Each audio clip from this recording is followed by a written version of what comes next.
वित्त मंत्री निर्मला सीतारमण ने अपने बजट भाषण में मिनिस्ट्री ऑफ कोऑपरेशन की बात कही थी। वो मंत्रालय जो राज्यों में सहकारिता के विकास को आगे बढ़ाने का काम करेगा और उसके कुछ महीनों बाद ही अब नरेंद्र मोदी सरकार ने सहकारिता के ढांचे को और ज्यादा मजबूत करने के लिए मिनिस्ट्री ऑफ कोऑपरेशन का ऐलान किया।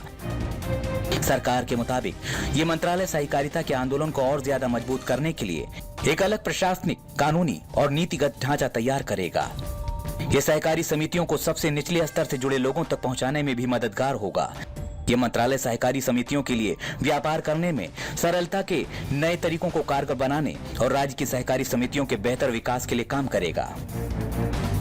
बुधवार को जब 43 नए मंत्रियों को पद और गोपनीयता की शपथ दिलाई जा रही थी, केंद्रीय गृह मंत्री अमित शाह को मिनिस्ट्री ऑफ कोऑपरेशन का अतिरिक्त प्रभार दिया गया, जो इस बात की तस्दीक करता है कि पीएम मोदी इस मंत्रालय को लेकर कितने सजग हैं। इस नए मंत्रालय को बनाने का सीधा उद्देश्य है सहकारी समितियों का विकास और किसानों पर बिचौलियों के शोषण को समाप्त करना। हालांकि नए मंत्रालय को लेकर विपक्ष सरकार पर निशाना साध रहा है। विपक्ष के मुताबिक ये सब किसान आंदोलन को तोड़ने के लिए किया जा रहा है। नए मंत्रालय के जरिए सरकार न केवल किसानों बल्कि डेयरी, पशुपालन और मछली पालन को एक साथ लाकर बहुराज्य सहकारी समितियों के गठन के जरिए अमूल जैसी क्रांति को दोहराने का खाका तैयार कर रही है। इसका मकसद न सिर्फ किसानों की आय बढ़ाना बल्कि जमीन की उत्पादकता को भी बढ़ाना है। जाहिर है, अगर मोदी सरकार के नए एक्शन से किसानों, मछली उत्पादकों और इन जैसे दूसरे क्षेत्र के लोगों की जिंदगी में बड़ा फेरबदल या सुधार होता है, तो ये सरकार से लेकर बीजेपी तक के लिए आने वाले हर चुनाव में बड़ा गेम चेंजर साबित हो सकता है।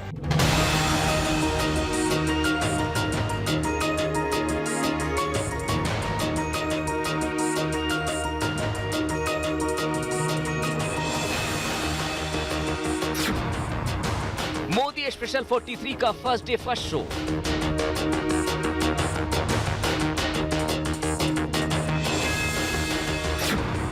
कल शपथ और आज से एक्शन में 43।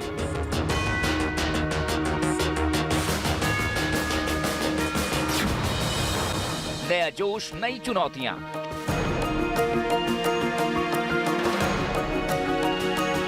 शपथ लेने के अगले ही दिन मोदी सरकार के नए मंत्री कामकाज में जुट गए। सबसे पहले अनुराग ठाकुर सूचना प्रसारण मंत्री की जिम्मेदारी संभालने पहुंचे। यहां का चार्ज लेने के बाद वो खेल मंत्री का चार्ज लेने के लिए पहुंचे, जहां किरण रिजिजू ने उन्हें नई जिम्मेदारी सौंपी। इससे पहले किरण रिजिजू ने कानून मंत्रालय की जिम्मेदारी संभाली, जो अब तक रविशंकर प्रसाद के पास थी। उन्होंने बौद्ध भिक्षुकों का आशीर्वाद भी लिया। हर मंत्रालय और हर पद का अपना एक गरिमा होता है, अपना एक उसका अस्तित्व होता है। इस देश का हर कानून मंत्री का मुझे जिम्मेदारी मिलता है, तो उसका अपना एक उसका मेरे सामने में एक चुनौती है कि आदरणीय प्रधानमंत्री जी ने जो भरोसा जताया उस पर खरा उतरना और देश के लोगों के अपेक्षा है, आकांक्षाएं हैं, उसको पूरा करने के लिए हमको बहुत मेहनत करना पड़ेगा। नए रेल मंत्री अश्विनी वैष्णव भी सुबह सुबह दफ्तर पहुंच गए और कामकाज संभाला।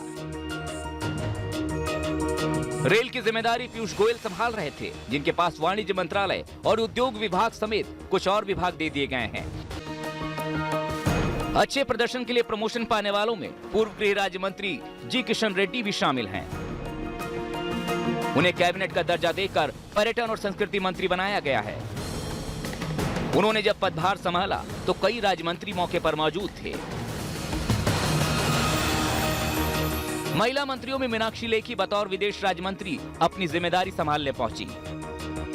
हर चीज़ के अंदर महिलाओं का अपना एक पर्सपेक्टिव होता है और विदेश नीति में अगर महिलाओं को इंट्रोड्यूस किया है प्रधानमंत्री जी ने और उसके अलावा इतनी बड़ी जिम्मेदारी तमाम महिलाओं को दी है, एक बहुत बड़ी संख्या में महिलाओं को इंडक्ट किया गया है, तो सोच यही है कि अभी तक लोग सशक्तिकरण की बात करते थे, महिला सशक्तिकरण की बात करते थे और प्रधानमंत्री जी सशक्त महिलाओं को जिम्मेवारी देकर भारत को सशक्त करने की बात कर रहे हैं। यही पुरानी नीति और अब की नीति में अंतर है। वहीं नए नागरिक उड्डयन मंत्री की जिम्मेदारी ज्योतिरादित्य सिंधिया संभालेंगे। इस मंत्रालय की जिम्मेदारी उनके पिता माधवराव सिंधिया भी संभाल चुके हैं। अर्पित करना चाहता हूँ हृदय की गहराइयों से प्रधानमंत्री नरेंद्र मोदी जी के प्रति, हमारे पार्टी के अध्यक्ष जेपी नड्डा जी के प्रति, हमारे गृह मंत्री अमित शाह जी के प्रति, कि जो जिम्मेदारी उन्होंने दी है पूरे लगन के साथ, मेहनत के साथ और संकल्प के साथ उनकी अपेक्षाओं पर खड़े उतरने की कोशिश है। एक तरफ जहां मोदी सरकार के नए मंत्री नई जिम्मेदारी संभाल रहे थे, तो दूसरी तरफ पार्टी अध्यक्ष जेपी नड्डा के घर उनके बारी बारी से आने जाने और मिलने वालों का सिलसिला भी जारी था। पार्टी और सरकार के एजेंडे को आगे बढ़ाने के लिए ये नई टीम पहले ही दिन से एक्शन में है, क्योंकि इसके सामने चुनौतियां बड़ी हैं और समय कम।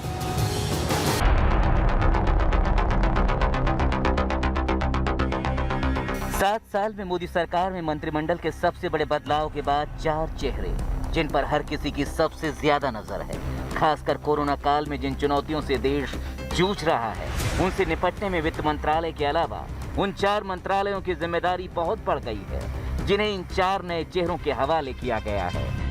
दिल्ली में भी पेट्रोल महंगाई का शतक लगा चुका है, तो एमपी के भोपाल में 108 तो बालाघाट में 111 रुपए का रिकॉर्ड बनाकर लोगों को रुला रहा है। जिस समय पेट्रोल डीजल महंगाई का रिकॉर्ड बना रहे थे, पेट्रोलियम मंत्री हरदीप पुरी अपनी जिम्मेदारी की शपथ ले रहे थे। इस तरह विभाग तो बदल गए, धर्मेंद्र प्रधान की जिम्मेदारी हरदीप पुरी तक आ गई, लेकिन देश पूछ रहा है पेट्रोल डीजल कब सस्ता होगा, कब तक चलेगा तेल का खेल। इससे पहले नागरिक उड्डयन मंत्री रहे हरदीप पुरी से सवाल है, क्या वो तेल की कीमतों की उड़ान को रोक पाएंगे? My challenge is to try and fill those shoes and to continue the good work. वहीं तेल के बेकाबू भाव को थामने में नाकाम धर्मेंद्र प्रधान ने कल शपथ ली और आज बतौर शिक्षा मंत्री पहली बैठक में पीएम मोदी के साथ नजर आए। आईआईटी के वाइस चांसलरों के साथ बैठक में मौजूद धर्मेंद्र प्रधान के सामने चुनौतियों के पहाड़ खड़े हैं।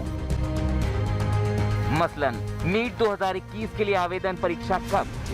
नीट पीजी 2021 की परीक्षा जल्द कैसे करा पाएंगे? जेईई मेन 2021 के बाद जेईई एडवांस परीक्षा कब होगी? Central university common entrance test कब होंगे? 10वीं और 12वीं का परीक्षा परिणाम समय से आ पाएगा क्या? ऑनलाइन से ऑफलाइन कब होंगे स्कूल और कॉलेज? कोरोना काल में जहां बच्चों और युवाओं के भविष्य पर सवालिया निशान बन रहे हैं, वहीं दूसरी लहर में मचे हाहाकार ने डॉक्टर हर्षवर्धन की कुर्सी को भी हिला दिया। अब जिम्मेदारी मनसुख मांडविया पर है, जिन्होंने देश के नए स्वास्थ्य मंत्री की जिम्मेदारी संभाली है। पुजारियों के साथ आए मांडविया ने विधि विधान के साथ पूजन किया। मांडविया के सामने तीसरी लहर से निपटने की तैयारी के साथ ही साल के आखिर तक संपूर्ण टीकाकरण के अभियान को कामयाबी के साथ पूरा करने की बड़ी जिम्मेदारी है। प्रधानमंत्री जी ने मुझे स्वास्थ्य मंत्रालय की जिम्मेदारी दी गई है। स्वास्थ्य मंत्री के रूप में प्रधानमंत्री जी की अपेक्षा के अनुसार मैं काम करने की कोशिश करूंगा। अब चौथा विभाग प्रकाश जावड़ेकर से लेकर अनुराग ठाकुर के कंधों पर सूचना प्रसारण मंत्रालय की जिम्मेदारी आई है। इस पद पर सुषमा स्वराज से लेकर अरुण जेटली और वेंकैया नायडू जैसे दिग्गजों ने अपना काम दिखाया है। अनुराग पर भी बड़ी जिम्मेदारी होगी। जितने बड़े नाम आप गिना रहे हैं, उतनी बड़ी जिम्मेदारी का एहसास भी होता है। इसलिए मैंने कहा, जो विश्वास व्यक्त माननीय प्रधानमंत्री जी ने किया है, उनके विश्वास पर खरा उतरने का प्रयास करूंगा और इस जिम्मेदारी को ठीक से निभाने का हर संभव प्रयास करूंगा। उसमें आप सबका सहयोग भी चाहिए होगा। जाहिर है, कुछ सोच कर ही ठाकुर पर मोदी ने ऐसा अनुराग दिखाया है जिस पर खरा उतरना अनुराग ठाकुर के लिए बड़ी चुनौती होगी। ईश्वर की शपथ लेता हूं कि मैं विधि द्वारा स्थापित भारत के अजय कुमार ईश्वर की शपथ लेता से प्रतिज्ञान करती हूं कि मैं विधि द्वारा 2021 की शपथ के पीछे 2022 के चुनावी शंखनाद की गूंज सुनाई दे रही है। कैबिनेट विस्तार से यूपी से 7 मंत्रियों को जगह देकर मोदी सरकार ने साफ कर दिया है कि 2024 के फाइनल से पहले यूपी चुनाव के सेमीफाइनल को लेकर वो बेहद गंभीर हैं। 7 नए मंत्रियों में 3 दलित, 3 ओबीसी और 1 ब्राह्मण को मंत्री बनाकर उन्होंने ऐसा चक्रव्यूह रचा है जिसे तोड़ना विपक्ष के लिए आसान नहीं होगा। बारीकी से चुने गए मंत्रियों के पीछे का गुणा भाग समझिए।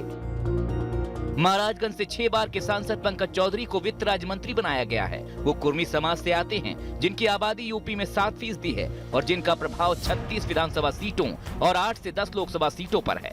सहयोगी दल अपना दल की अनुप्रिया पटेल को वाणिज्य और उद्योग राज्य मंत्री बनाया गया है। मिर्जापुर से सांसद अनुप्रिया पटेल भी कुर्मी समाज से आती हैं। मोहनलालगंज से बीजेपी सांसद कौशल किशोर को शहरी विकास राज्य मंत्री बनाया गया है। वो दलित समाज से आते हैं और उनकी जाति का 8 जिलों में बड़ा असर है। यूपी के बाकी 4 मंत्रियों की बात करें, उससे पहले मिशन मोड में आए 3 मंत्रियों को सुन लीजिए। इन अपेक्षा, उम्मीद और आकांक्षाओं को लेकर के ये भार दिया गया है। अपनी पूरी मेहनत, ईमानदारी और कर्मठता के साथ उसको पूरा करने का प्रयास करेंगे। दलित समाज से आने वाले एसपी सिंह बघेल कानून राज्य मंत्री बनाए गए हैं। वो आगरा से बीजेपी सांसद हैं। उनकी मदद से आगरा में बीएसपी के गढ़ में सेंध लग सकेगी। जालौन में 5 बार के सांसद भानु प्रताप सिंह दलितों में कोरी समाज से हैं। बुंदेलखंड में उन्होंने बीजेपी का झंडा बुलंद कर रखा है। कानपुर में भी कोरी समाज की अहमियत है। वहीं लोधी समाज के बीएल वर्मा को पिछले साल राज्यसभा में लाया गया और अब मंत्रालय में जगह देकर लोध आबादी को साधने की कोशिश है। भले यूपी में लोध 3% हैं, लेकिन जहां भी हैं, वहां जीतने की ताकत रखते हैं। मंत्रिमंडल विस्तार में यूपी के 7 मंत्रियों में अकेले अजय मिश्रा ही अगड़ी जाति से आते हैं। अजय मिश्रा को मंत्रिमंडल में जगह देकर ब्राह्मणों को संदेश देने की कोशिश की गई है। अब मोदी मंत्रिमंडल में 16 मंत्री यूपी से ही हो गए हैं। 9 पहले से थे और अब 7 मंत्री शामिल हो गए हैं। इस लिहाज से देखा जाए तो देश में हर 6ठा व्यक्ति यूपी का है, तो मोदी मंत्रिमंडल में हर 5वां मंत्री उत्तर प्रदेश का है। इसी से समझा जा सकता है कि मंत्रिमंडल विस्तार में यूपी के सेमीफाइनल और 2024 के फाइनल पर सीधी नजर है।